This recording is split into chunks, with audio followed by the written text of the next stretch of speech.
السلام عليكم أصدقائي. فيديو اليوم راح أراويكم الطريقة الصحيحة لربط جيزر. طبعا انت اشتريت جيزر جديد فلازم تربطه بطريقة صحيحة وحتى تحافظ عليه. بالبداية خلينا نحكي بعيدا عن الربط، تثبيته بالقاعدة.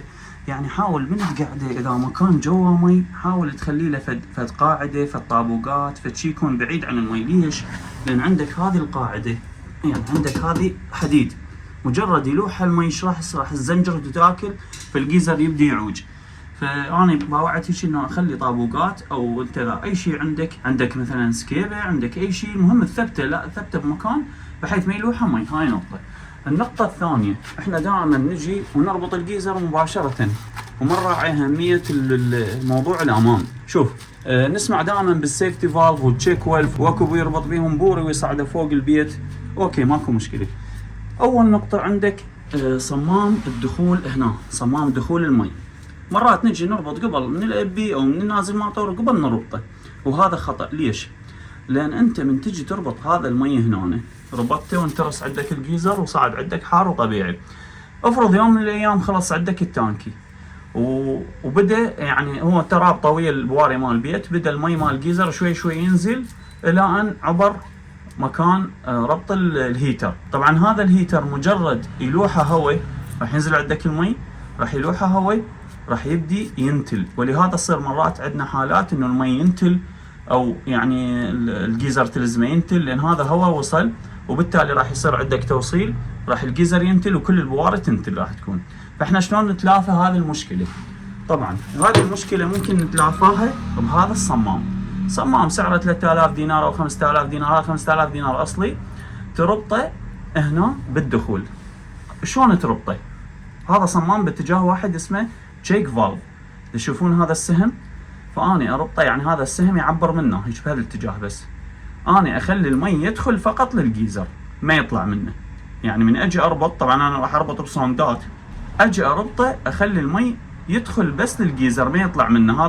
هاي اكو بوابه هنا باعوها، هاي البوابه تفتح وتسد، مجرد تعبر المي بهالاتجاه اللي هو هذا الاتجاه راح تطببه عندك بالجيزر، وبالتالي عندك المي الحار ما راح يرجع، وراح يبقى الجيزر حتى لو فرغ عندك التانكي راح يبقى بمي والهيتر يكون مغمور بالمي.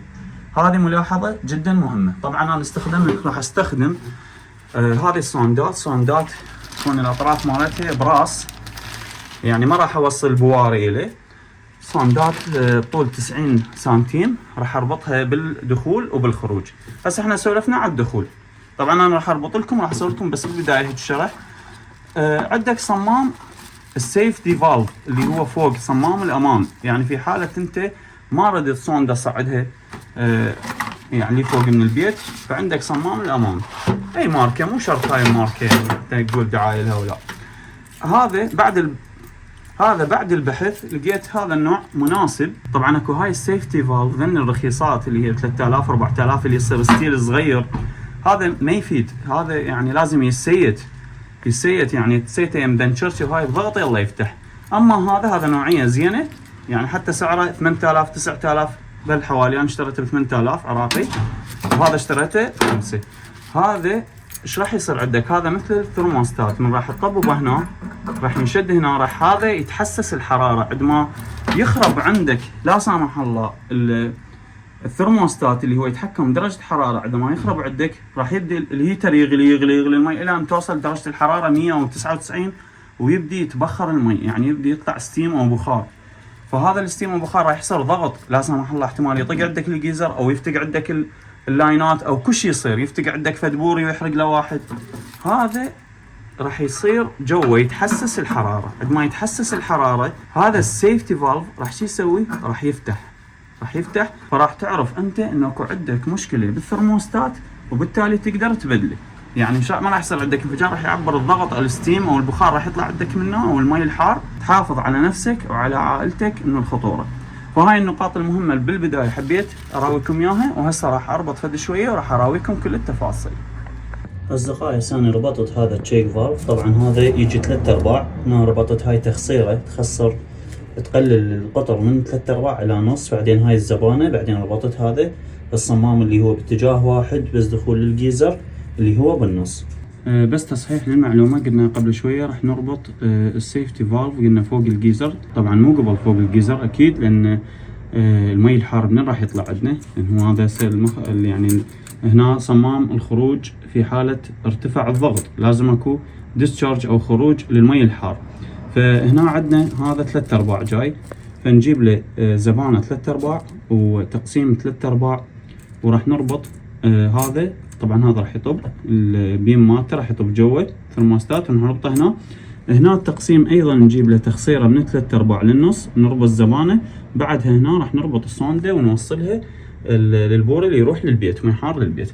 فهاي الربوطات حبيت اراويكم اياها، للي يعني ما يعرف شلون يربطه، راح تكون هذه الربوطات بهذه الصيغه. وهنا مثل ما قلنا راح يكون صمام الدخول ايضا تخصيره بزبانه، ومنها راح نوصل الصوندات داخل، راح نحطه هنا وهنا الخارج. خليكم ويانا، خلي اربط الصوندات واراويكم. وهنا اصدقائي كملت ربط الصوندات، طاب طالع كل من مكانه. هنا موضوع الصوندات اسهل صار من البواري، متوفره موجوده، تاخذ نوعيه زينه، يعني تقدر تفتر يعني بها، يعني ليونه تقدر يعني تتحكم بحركتها. اتمنى اكون فدتكم بهذا الفيديو، اذا استفاديت لا تنسون اللايك والاشتراك بالقناه. اخوكم عادل الربيعي، مع السلامه.